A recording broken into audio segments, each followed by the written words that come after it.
What's up and welcome back to another kind of funny screencast. This is, of course, our Loki breakdown for episode 3 of season 2. Of course, I'm Tim Geddes and I'm joined by Sucker Punch's own Andrew Goldfarb. Hello, that intro was sick. Oh my God. It's so, dude, Cameron so Kennedy, Carter Harrell, they're just too good. Yeah, I don't know why I'm surprised anymore, but that was insane. Every single time.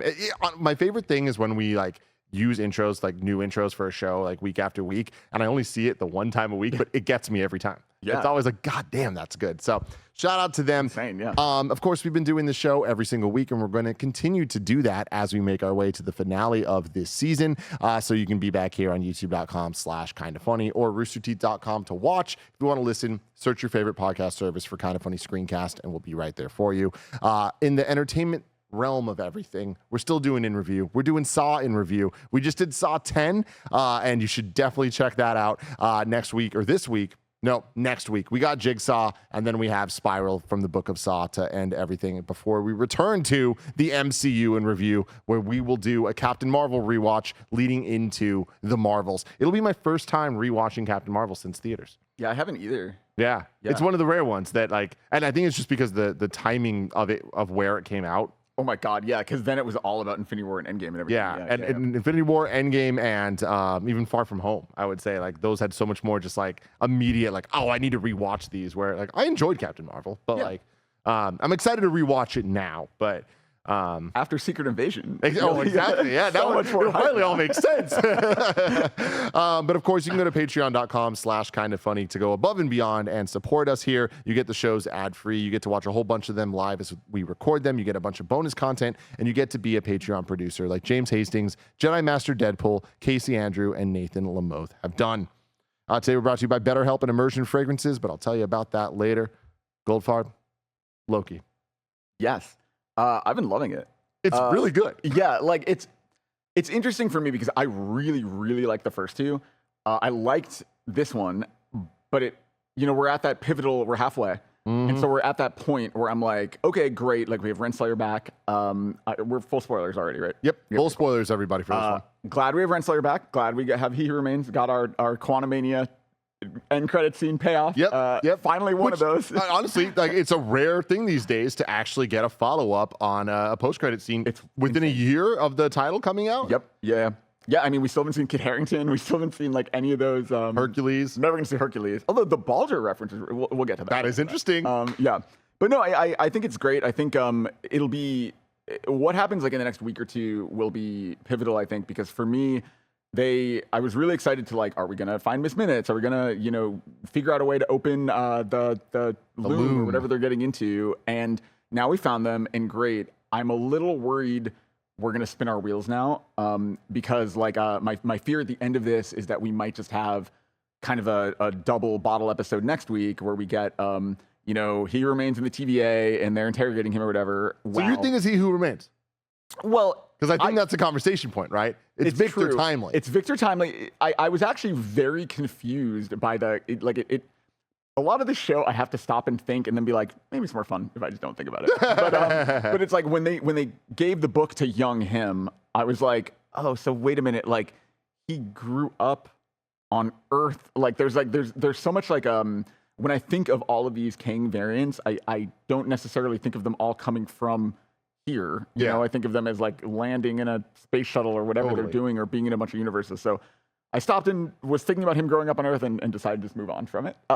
Because it's the same thing with any of the time travel and time loop stuff they've been doing, the branch timelines and everything every time we go to a new place. I don't think this guy literally is He Who Remains. No, yes, he's totally a variant, but I imagine.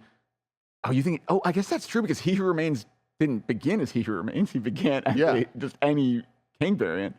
That's interesting. So it is interesting. I'm with you where it's the time stuff they're having so much fun with it. But what I do appreciate is that Loki, so far in the MCU, I think has been the thing that, and I said this last week for screencast listeners, but I feel like it's been the thing that we all as MCU fans want to apply all the other shows and movies to in terms of its logic, where I feel like it tried its best to follow what Endgame presented in terms of time travel and then take it even further with explaining. I mean, it literally was the thing to define variants, right? We call them variants because of Loki.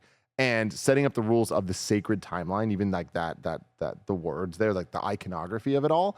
And then when we watch Multiverse of Madness or Spider-Man No Way Home or any of the other multiverse stuff that we've had recently, Quantum Mania even, we're always trying to make it fit into Loki rules, and it doesn't necessarily add up, and that's what I think frustrates us with the direction the multiversal saga has been taking.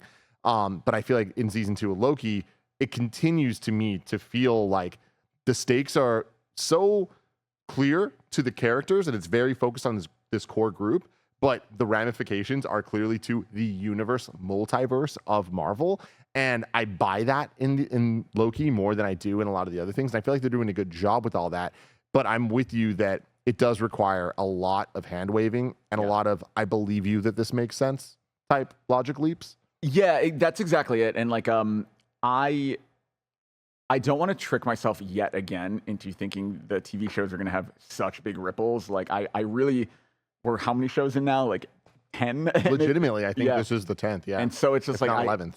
Yeah, God. And so I get to that point where I'm like, you know what? Like I want to just try and enjoy it, which I know is like not an MCU thing, but I want to just enjoy it as much as I can in a vacuum. And then obviously if it reaches further out, great. Because the end of Loki season 1 was so fascinating to me because I was like, they're not gonna, and they re-explained it in Far From Home, and they re-explained it in Multiverse of Madness, and I think they did a worse job than they just did straight up in Loki. So yeah, I agree with you there. But yeah, whether this is He Who Remains or not, Victor Timely, whatever, I assume he'll be able to do the loom thing they need, So it's like whatever's happening in the TVA, and then whatever's happening at the end of time. Like I did in the same way that there's like time slipping and time is finally meaningful in the TVA itself.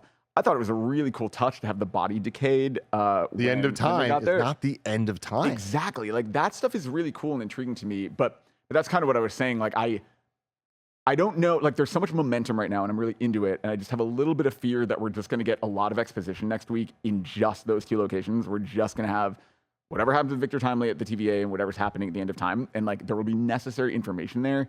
But I'm a little nervous it's going to slow it to a crawl, and then they're just going to drag their feet. Here's my very quick Marvel TV problem in general. You always know where it's ending. We know it ends with whatever's going to happen with the loom fixing it, or it blows up, or whatever's going to happen. The way they get there is, I think, what makes some shows better than others, Yeah. And so I hope we just maintain momentum and it's fun and there are a few more twists, and it isn't just we drag our feet until Victor opens the thing and then there's something unexpected there and Miss Minutes tries to hack into it or whatever it's going to be, No, I'm so with you. I'm really, really, really loving this show so far. Loki is one of my favorite of the shows, one of my favorite of the MCU projects, period. And I do think that with the quality of this show so far this season, I think it's kind of cementing Loki as a property, season 1 and 2, as really, really, really high on my MCU list. Like top 10 for sure, debatably top 5 if they end up sticking the landing with all of it, because I feel like it just has so much fun with what it has, and it works so well within, like I was saying earlier, the entire universe, but also like the stories it's telling. It's so much fun to watch. Like Owen Wilson's just great. The chemistry the characters have is so fun. And they're presenting mysteries that I'm interested in that don't need to be solved with, and then Doctor Strange shows up, and then this cameo happens. It's more mysteries that I'm like, oh, you guys are kind of like creating rules, breaking your own rules, coming up with new versions of that constantly. But it needs to build to something that feels like, all right, now here are some answers. And my biggest fear is this season's going to spin its wheels of setting up so many mysteries and kind of being like, all right, we'll figure them out at some point, Exactly. Well, especially because like Loki season 1, which I think I agree, I think is on any given day, it's either that or WandaVision, I think is my favorite. But it's it felt so novel and interesting and defined these rules. But like that was like the first real multiverse thing we got, So like so many multiverse things later where it's like almost to the point where it's become exhausting. They have a lot to do to keep it interesting. And I think so far they have. It was actually, because I love anything with Tom Hiddleston and Owen Wilson. Like, they're just great. It's the best buddy cop dynamic. I love it. I didn't realize until this episode when we had, all the kind of OG crew from last season back, I was like, I miss Obi, I miss the new characters, which I think is a great thing. It's a compliment to the show that they're working as well as they are. I did love when they got to that timeline. I loved like Owen Wilson just really enjoying the World's Fair, like before they even found anything.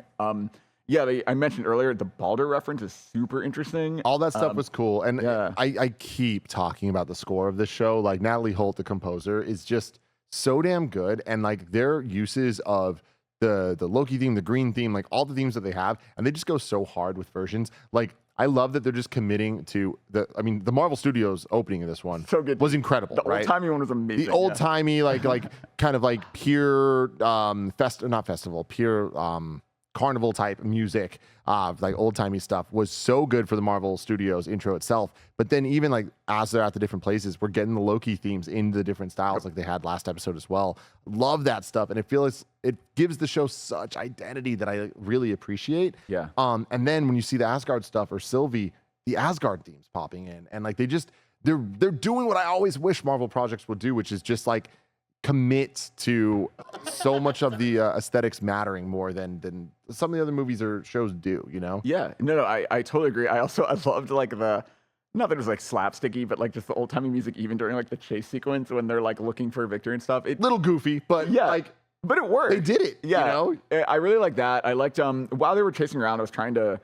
I'm not like a frame by frame guy, but I was trying to like look like they ran through like an Egypt exhibit, and it like felt like it was referencing all the other kings too that we saw in Yeah, oh like shit! Yeah, dude, you're right. That's so interesting. Even with like in his room, like with those all the Asian inspired stuff. Exactly. So it's like I don't know enough about all the king variants, but I thought that was like a nice little subtle way of doing that too. Yeah. I haven't gone super deep into like Easter eggs this season at all, but I imagine there have been a bunch of little things too. Too many games coming out, man. That's the thing. It's busy. Yeah. So you bringing that up is interesting because I really loved the sexual tension between this cartoon clock, like and Ravonna and Victor Timely. Like I thought they did a good job with that. Didn't expect it. Loved how Miss Minutes was used in this episode, and like her and the different color schemes and all that was like really fun. And the fight scenes involving like when they're on the Ferris wheel and Sylvie getting involved in the switcheroos of like Loki, I thought it was super fun. I thought they like did a good job with all that. But the constant kind of backstabbing and trading sides of stuff, I thought was really interesting, especially the line about Loki being like, it's what he does. I loved that. I thought that was super fun. But the actual like Miss Minutes, Ravonna, Victor Timely, like the way that they kind of partnered up or turned on each other, and all of that stemming from her saying a partnership and Miss Minutes kind of making Victor be like, I don't want a partnership. Like that doesn't sound good.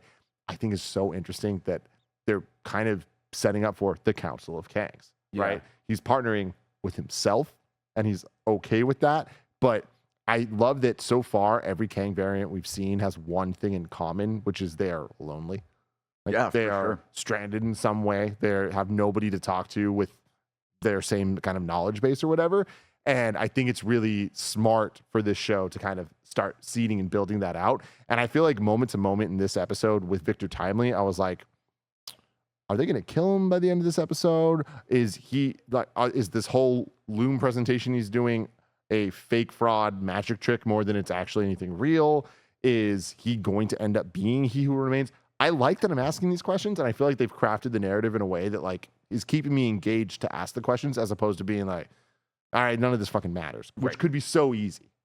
Yeah, I think that's the fear. Again, we're at the halfway point, and I think so far it's been going well. But yeah, I just like, I don't want to be scared because I'm enjoying it, but I just like, these shows have hurt me before, you know? Yeah. And it's like, it's a really good point about like the kind of solitude of each of these variants we've met so far. I actually really liked even the Miss Minutes kind of origin story, like this idea that like he needed someone to play chess with. It's just like, again, you're totally right that's been like a common setup for them. I like making Miss Minutes into like a character. I think it's really cool that she has like a presence. I even like as lame as it is, like obviously we saw her last season, but I like the little the work they do with the animation that she's like when they're in the barn at the beginning, she like hides behind wood or whatever. Like I like how they even just have her like present in the scene. And I like, it's such a weird little thing, but Loki's saying the cartoon clock. Yeah, like, I like that in their world, she looks like a cartoon and they can acknowledge it that way.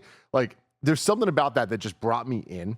Just a line of dialogue that like if they didn't have it, it kind of just feels like, oh, there's this weird CG thing there. But like him saying that, it's like, oh, that's what it looks like to him, which I think is pretty cool. Yeah, I totally agree. I think it's going to be interesting. Like Sylvie right now is like I also thought she was just gonna stab Victor Timely because there's something that's like darkly funny about like every time she kills a Kang variant, she just kills them like no questions asked. I think the arc they're obviously setting up for her is that like her whole thing, her whole anger at He Who Remains was like this idea of taking away free will.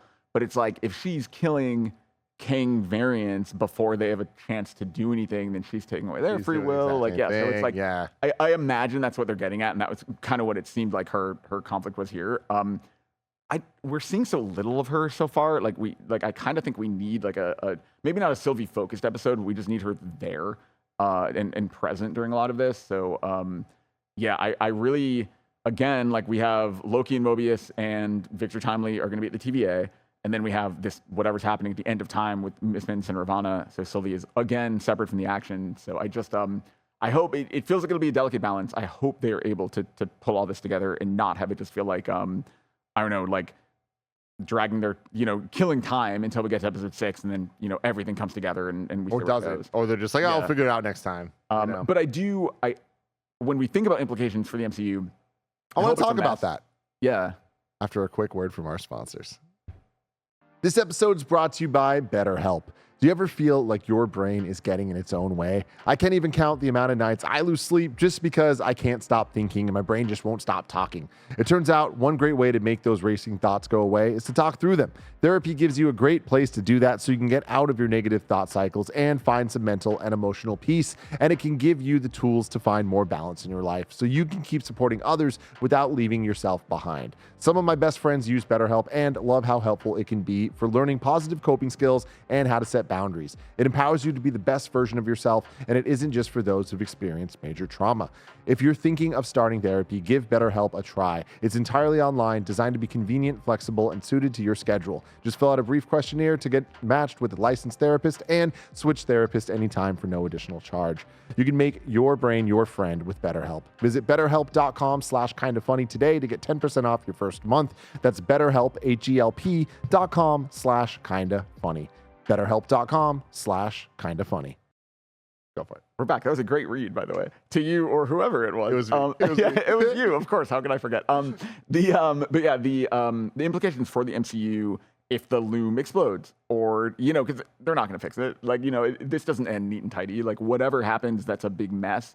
I'm hoping is what leads us into finally having all of this phase paying off and getting somewhere. I mean, dude, that I think is the biggest thing that Loki has going against it, is having to set that up and answer those things. Yeah. And I don't think it's even going to try to. I think that they're really going to focus on this one just being as standalone good as possible. If it works for other things, cool. If not, cool. Similar to Loki season 1, right? Yeah. They set the rules and they're like, hey, it's up to y'all motherfuckers to follow them or not. Yeah. And we're still in this phase of the MCU that is not only post Endgame, but is also pre, during, and post pandemic era. That is also first foray into the Disney Plus shows of what that looks era of treating TV shows like movies. And does that work? Can it work? Seems like it can't. Yeah. Right. With so many of the different mega stars involved in these projects getting canceled, going through like horrible things, including Jonathan Majors. Yeah. There's just so many things up in the air, and the strikes, not even to bring that into it. Like there's so much going against things working out. And that I don't think is to say that it'll never get back and it'll never fix itself, because like we can look back at the last 15 years of Marvel Studios movies and projects and craft whatever narrative we want, but the reality is it didn't all just work out. Like, oh yeah, there was so many of the factors that I'm saying now applied to those movies then. Did they have licenses for this? Did they not? When did they get things? What director dropped out of what project? Edgar Wright leaving Ant-Man, like Ant-Man coming out at the time that it did in the phases, like this makes no sense. Like, but we're able to look back and be like, it doesn't fucking matter because it got there in the end. I'm still hopeful. I'm losing faith and that I expect it, but I'm still hopeful that it is all going to start to make sense. I do not think, being realistic about the timeline because of all those things, specifically the strikes, that this is going to be the season of Loki that leads into Avengers, Kang Dynasty, or even Secret Wars. I think there's going to be a season 3 of Loki. Yeah, I think, so it's 3 things. Number 1, the big MCU question. We're going to get Fantastic Four. We're going to get X-Men. Like, no matter how off the rails this all gets, like there will be some degree of course correction just because those characters are so big and will be such a shift that like when we get past all the Kang stuff, whatever the future is, I don't worry about. It's just making this all feel worth it, I think is the thing. I agree. I would love for this season to actually just stay standalone. I just don't think we get that in the MCU. Like, I don't think they're capable of doing that, which is like to the detriment of any individual project a lot of the time, I think. Yeah. I don't necessarily think it's going to be standalone. I just don't think that this is going to be the one to set up the big oopsie problem that I think they're you're going right. to have to deal with. I wonder though, like, I think you're exactly right that this isn't going to end with, they also wouldn't do that in a show, you know, like this is maybe one, cause like post credits of Multiverse of Madness is also like, you know, Charlize Theron showing up. Like they're What are they called? Not Incursions? Oh, Incursions. Yeah. So it's like there are going to be like a bunch of little things that drip feed out into, you know, whatever the big thing is. But I don't know, like it'll be interesting to see if we get a season 3 of Loki or if we just get Loki back in the MCU in some other project, you know, like, because I don't know how long you can really maintain this full separation without every season feeling really samey. And because the only reason I think that is because this is so firmly focused. Like, we keep seeing Kang everywhere. We see the statue. We're meeting variants. Like, we found out that he created the TVA. Like, I just don't know how you drag that out much longer if there's also going to be some Kang conflict happening in the larger MCU, you know? Yeah. But I agree that, like, this season won't end with a direct lead in or anything. I think it'll be interesting seeing how Loki and Mobius and all these characters factor in, if at all, to like the movie, the Avengers of it all. Yeah, for sure. One thing I want to talk about is the final line of the episode. I know a secret about you, but it's gonna make you really angry. Yeah. Do you have any theories? Because I do.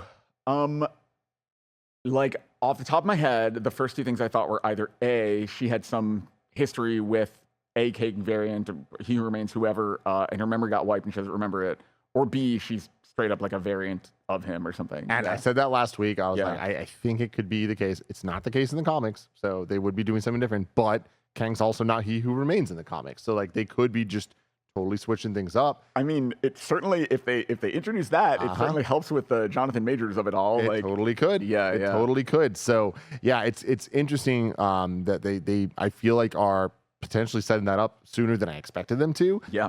There is something that I think is the most interesting thread left right now on this season of the show, which is the recording that they were listening to that was Kang talking. And he says Ravonna, like he's talking to her, and it's the for all time, always, like it's kind of like a romantic thing between them. Totally, yeah. But they had to rewind to hear that part. So it's like, who was listening to that to get that information? And what's the context? What versions of these characters is it? So my theory on that, even though I really like Obi, there's clearly more they're setting up with Obi. Yeah. And even like the is there a chance he's not bad? No, which makes me sad because I want him to be good, but it's like, especially they were so completely not subtle with like showing his picture and being like, written by my hero, Ouroboros. Like, something's coming there. I mean, it could be that he's not even an outright like baddie, but he like just doesn't get what he's doing or something. Like, he doesn't understand like the larger implications of stuff. But like, yeah, he really, they keep saying like, He Remains created the TVA or whatever, but it's like, did he though? Because like OB wrote the handbook and did all this other stuff. There's more there to be explained. You know, even if he's not a villain, there's definitely more to his story that we have to find out. So I think that's what will be good. It's really interesting to look at the handbook and the way that this show has been treating time. Like, even in this episode, how fascinating it is that she gave him the book, and then what was for her minutes was for him decades. Yes. You know, and I like how they don't really like make that such a beat us over the head thing. It just kind of happens, and we're like comic book nerds enough to like keep up with it and understand it. But how now the new rules of time in a post He Who Remains world where time is moving at the end of time. God, this is a stupid. I know, it's like so confusing to say out loud. Yeah, but we get it though. Like, that's the thing. They did a good enough job that like calling something the end of time and having it continue makes sense. Yeah. And it's like, oh, it's broken now. That works weirdly. But now that we know that that's happening and time's happening in the TVA, and the way that the lower thirds now are like location cards are specifically saying sacred timeline this time, it's really interesting because I feel like we're now in a no man's land that was set up in Loki season 1. So whether or not the rest of the MCU is playing by those rules, Loki season 2 is. Yeah, right? exactly. So I think it's interesting that they're introducing the time slipping and the crack on the floor being like a signal of where it is in time, or even like when Mobius like graffitied on the thing. Yeah. Well, and even the conversations they have with Obi that are affecting the future as they're having them, or whatever's happening, Which is there. not how time worked as of Endgame, Right. but now it's changed. So that to me is interesting, and we see that with the handbook, right? So it's interesting that like, whenever you think about the time's a flat circle, things just get so fucking stupid. Like in the TVA, time doesn't happen. So all moments are happening at the exact same time. It's like, okay, sure, whatever that means, right? But I feel like now, while that they still have access to all those different time points, the way that it's splitting the timelines, they're kind of following it a bit more. Like they're not getting pruned. Those timelines are existing. So it's a bit less cyclical now, and it's a bit more all timelines are moving forward at once, and you're able to like match and keep up with that because things aren't getting pruned. So there's just more and more timelines being created anytime that there's a split difference. And so that's why you are allowed to change the future. That's just going to create a new timeline, but that timeline won't get pruned. It'll just keep existing, which is very confusing, but to me, I think allows them to kind of have fun with treating time travel the way we all expect time travel to work for a little bit before they either solve the problem or it just gets so messy that they just have to blow it up. Yeah, and that's the thing. It's like this season really is, I guess I hadn't even thought about it, but it's like, other than obviously Kang, this season isn't big on variants. Like that was a good point. The thing in season 1, but it's like, it's not like we're bumping into different versions of each other, or you know what I mean? Like it's so I'm curious to see, like even when they were walking around last week in past London or whatever, like I'm just really curious to see if that becomes a part of this as there are more branch timelines. Like is there an Obi variant somewhere? I guess probably not. I don't know. They again, I think there could go. Oh, sorry, go ahead. Sorry, just you talking about the Obi variant. It's been a while since I've watched some of the episodes of Loki season 1. We got a flashback Ravonna episode that was her as a principal. I believe so. Yeah. So that to me might throw off my theory about her being a Kang variant. Yeah. Unless it goes deeper than we think. Well, because again, this is why like seeing like little baby boy Victor Timely grow up into older Victor Timely, like it's not like he just showed up one day. Like he's been there all along. So it's like that could be true of her also, because God only knows at which point she was pulled out of that timeline and brought to the TVA. It's all again like I don't want to do this thing like we did in season 1 of WandaVision, only season of WandaVision, where they were talking about like, oh, my friend's gonna come, and it's like, oh my God, it's Reed Richards. Like I never want to go so big, or like the Mephisto stuff. Yeah. Like I never want to overthink it. It might be very simple. It might be that the secret is that they were romantically involved. Like I'm erring towards that it isn't going to be these crazy earth. Which is what it is in the comics. Yeah. I think that makes a lot more sense. Yeah. And maybe it's even they have a kid somewhere. Like, maybe there is something way deeper to it. But yeah, her being a variant of him feels so off the wall that it would be hard to pull off, I think. Yeah. I think that they could though, because the rules aren't defined yet. So it's like they're kind of like making it up as they go. But her being now plot wise in the furthest time period in the entire MCU is kind of interesting. Yeah. And like, what's she gonna do to like get out? Like even the scene where she got banished essentially by Sylvie to the end of time, where Victor Timely was like at risk of being pruned. Yeah. Instead sent to the TVA. That's interesting because like his whole kind of like begging for mercy moment where he's just like, I'm not that man. Like I'm not that person. I'm not bad. And it's like, he is though, right? Right, exactly. It's like, do we read that as he's full of it and he is that guy? Or do we read that as like, no, like he has the chance to be good and they're interfering? Like, yeah, I really like that ambiguity. I also, again, like I just said, I didn't want a bunch of exposition, but I'm kind of curious how, what caused time to start mattering in, at the end of time? Because like in the TVA, we know it's because of the looms and everything. Like if it's directly related to that, I find that really interesting. Well, isn't it related, to He Who Remains Dying? Well, yeah, I guess that stopped the protection of the timelines or whatever. But it's just interesting to me of like, that body is really decayed. And it's like, yeah. The only reason I ask that is because like, we've seen, I think, it felt like that was what they're presenting, that when they're talking to Obi in the past in the TVA, it's affecting the present day TVA. And so I guess the only reason I'm asking that is because I'm very curious of if they can now affect what's happening at the end of time as well. Like if we'll do like revisit the end of season 1 when they were there. I guess I'm even wondering if we revisit that period where He Who Remains is still alive. Interesting. I don't think so, but that's interesting to bring up. What you're saying here, something that I had a question about last night that is making a little bit more sense potentially now is why when they got to the end of time, like rocks were like falling and like the place was like falling apart a bit. Him decaying, I get, is like a visual thing to us of like time has passed. Yeah, time has passed. Like he's getting old. It felt a little weird that like random things are falling. Maybe it's because when she teleported in, like when she hit the floor, it like rumbled and something. But like maybe there was something else happened that somebody did something in the past that affects that happened there at that time. Right, exactly. I don't know. Like again, like it's like they could. This will either be nothing and they'll never touch on it at all, or they could go really deep into it. But like it excites me that it could go either way, and I'm staying optimistic. I like really want to see them like keep up the momentum.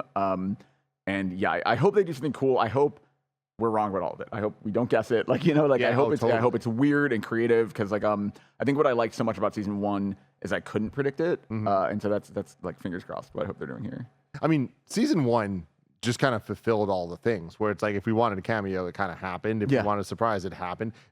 If you want a giant kaiju like boss fight, it happened. Yeah. You know what I mean? And then also the big bad of the next saga was introduced. Like, I don't think any of us would have actually like. I never thought we would see Jonathan Majors in season 1. No way. Yeah. And him to get a whole episode and it to be He Who Remains, like that was incredible. Like I don't know that they can match that, but I know that they need to try.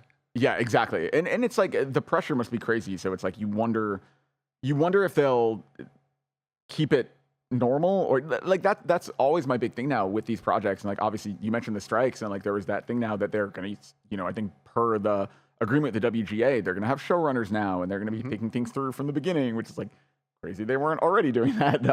So it's like I think shows are going to fundamentally change, and this feels like either the last or one of the last. I mean, barring I guess Echo and Daredevil. Well, like, I mean so that's what's interesting, right? Is like, and there's so much news that's unconfirmed now. So like I don't know if you know something more than I do, let me know. But with where we're at currently, it sounds like Deadpool 3 is officially not going to hit May. It's not necessarily true that Captain America is going to move up to that slot, but production-wise, it sounds like it potentially could.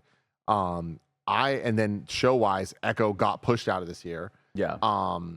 Ironheart seemingly got pushed years down the line, which is weird because everything we know, that show is done production-wise.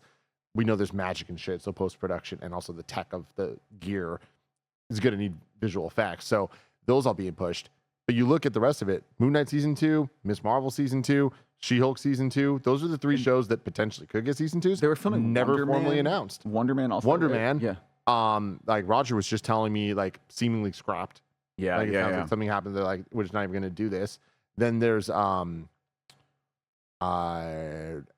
show that changes names every 5 seconds, the Agatha...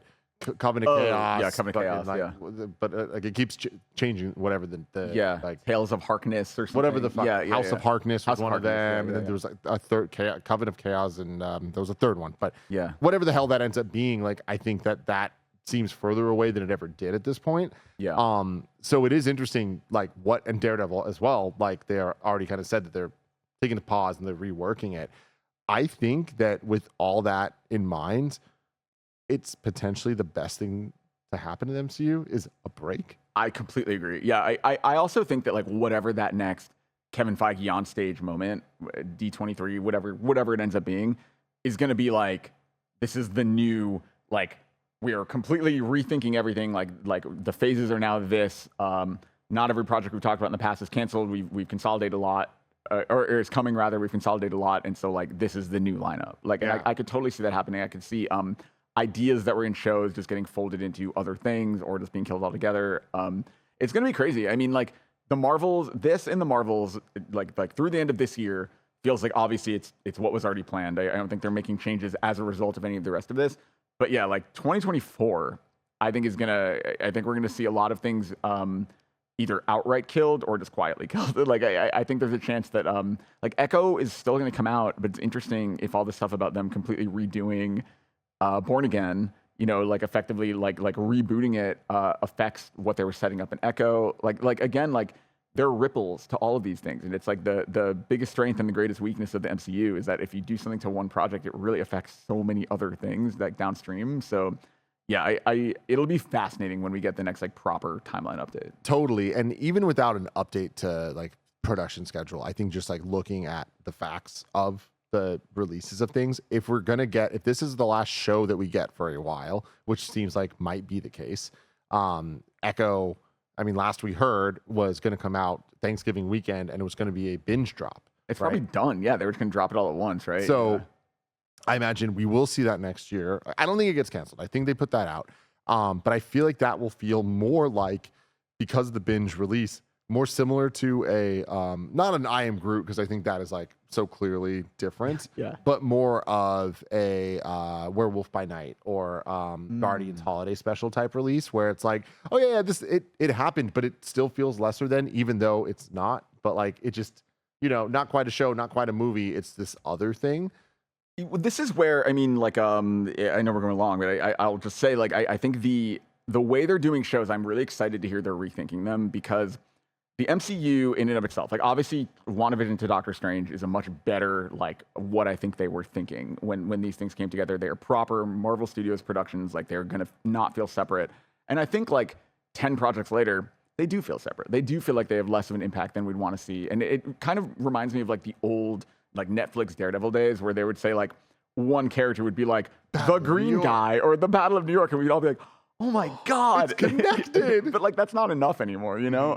And I think like if they're really gonna try and make TV shows, they number one need to make them good TV shows. And I think having like experienced showrunners and a good plan is part of that. And number two, like if you're gonna bother doing it, like make them feel substantial. Like I think if there aren't like a million of them every year, if they're really going to make it like these are special things that just are better suited for the format of TV, they should still matter. They should still feel like required viewing the same way every MCU thing does. Like they can have stakes, they can matter. Like Secret Invasion drove me crazy because it felt like we didn't end in that different of a place from where we began.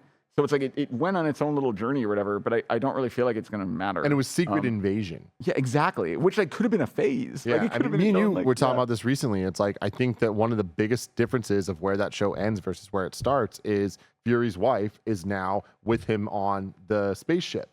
We're about to watch the Marvels in about a month. Is that character going to be there, named, referenced? Probably not. I really don't think so. And it frustrates me. I agree. That is like the biggest thing that show changed pretty much, right? In terms of like where our characters are at.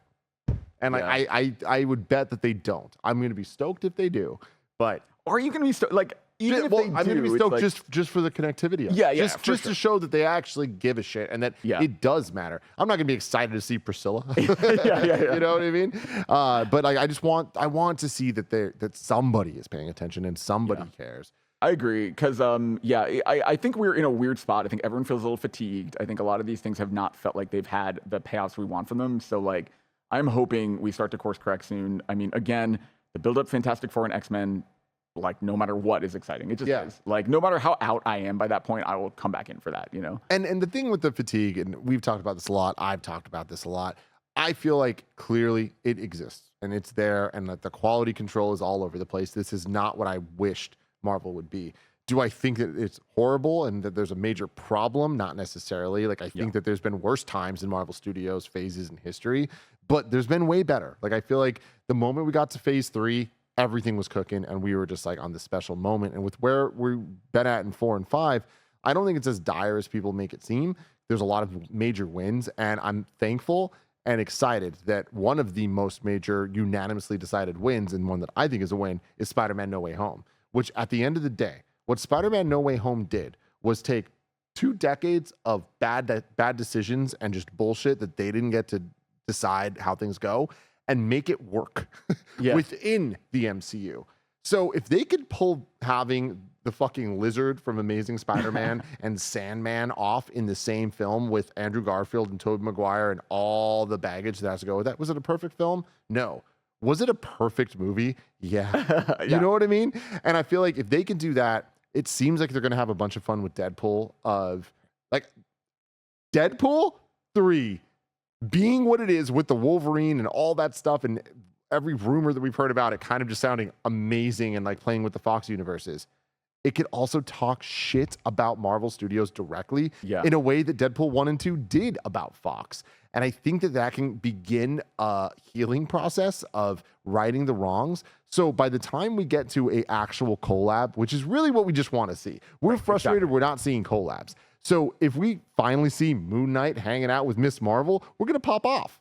Yeah, I think that's right. I think Deadpool can course correct. I think Secret Wars just in and of itself can course correct because it's a lot of that same No Way Home energy. Yeah. And I think you're right. I think the first time it just feels like, because we haven't even gotten like a Civil War level, you know, it's like we've just had a lot of separate things. And it's like Phase 5 does not feel materially different than Phase 4. Like it does not feel like there's been a seismic shift whatsoever. And so I just want it to feel like it matters. Like, what is Phase 5 so far? It started Wakanda Forever, right? No, it was Ant-Man, right? Oh, God, yeah. I think Wakanda Forever ended Phase 4. Yeah. So it was Quantumania, Secret Invasion, and Loki. Loki, yeah. And then we have the Marvels next. That's it. And it's like, I guess on paper, when the plan was that we're building up to Kang Dynasty and Secret Wars, obviously the cutoff was Kang, because like Ant-Man is all Kang, Loki Season 2 is all Kang, Secret Invasion, whatever. But I get it. Like, that's true, actually. Yeah, getting the cosmic stuff set up.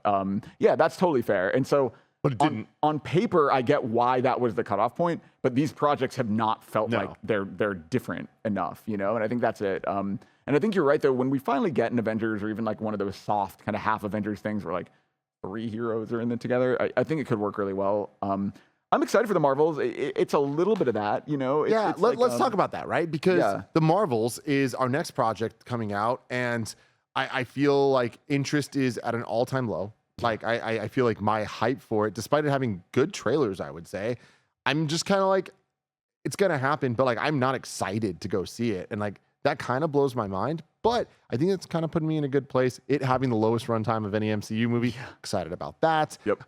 The lack of promo for it is going to definitely hurt the movie because of the strikes and all that. But I'm excited to kind of go in, and I think in some ways, maybe that means less being barraged with clips.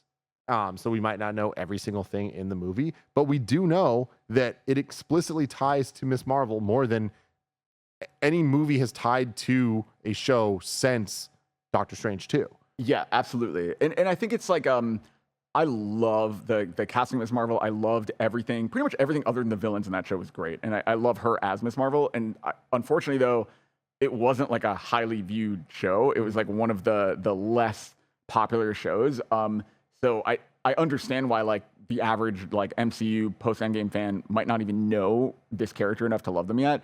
And also, like, let's be real, like at the end of WandaVision, Wanda was the character. You know, it's like it's not like there's like people dying to see what's going to happen with the Rambeau family either. You know, so it's like this weird. It is in this weird place, and Captain Marvel itself, for stupid reasons, was like controversial in its own right when the first movie came out. So I think all three of those things like are working against kind of the typical hype and the strikes and everything else you said. I want to go into that movie and be blown away. Like I'm hoping I still think the dynamic and the shifting could be really fun. Like I think the trailers have been fun. Maybe really don't need more Beastie Boys at this point. Like I feel like we can put them to bed in MCU stuff. I get that. I'm just so happy though it was Intergalactic. Yeah, I feel like Intergalactic is such such a good song. It never had its moment, and I'm happy it did. But yes, cool, we did it. Yeah, I agree. But I hope it's great, and I hope it gives us momentum because I think you're right that we're due for a break. And I hope it isn't just another one of these like it was pretty good, because then that break will feel longer if we don't have hype. Yeah. I wonder what will get set up to like Shang-Chi 2 is floating around somewhere in this too. I hope we get Shang-Chi. Like, you know, because like that's the thing. We're getting the bangles. We explicitly getting the bracelet set up in Miss Marvel. Like in the trailer, we see the villain kind of like dealing with that stuff. So, and that's why the whole shifting, whatever it's called, between the three characters is happening, is because of the bangle, as we saw at the post credits of Miss Marvel. So I'm happy we're getting the connections to the shows. Me too. And I will say though, it's a little bit of a letdown that the shows and movies connecting for the most part are post-credit scenes that are just scenes from the movie.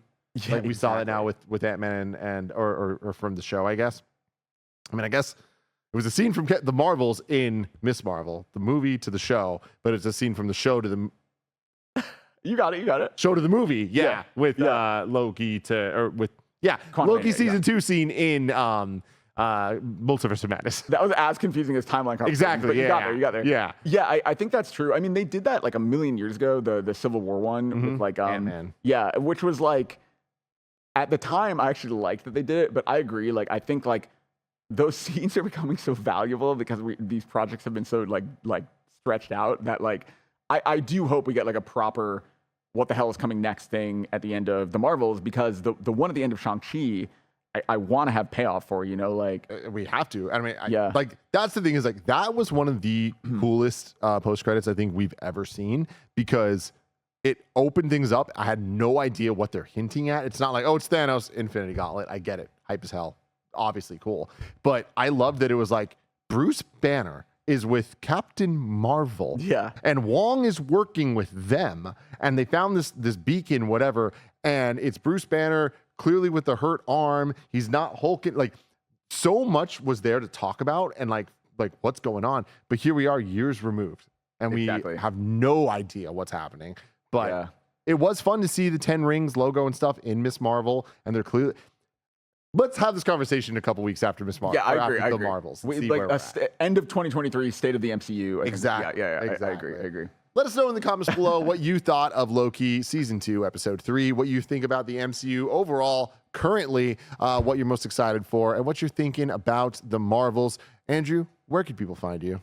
I'm just Garfep on Twitter, X, formerly on Twitter, I guess, which I'm barely using these days, but I'm there. Also on Threads and Blue Sky under that name. We'll see. We'll see everyone. Yeah. Well, thank you for hanging out here. We'll be back next week. I don't know who will be joining me, but I'm trying to get a different guest every week, so that should be a lot of fun. Stay tuned. And until next time, I love you all. Have a marvelous day.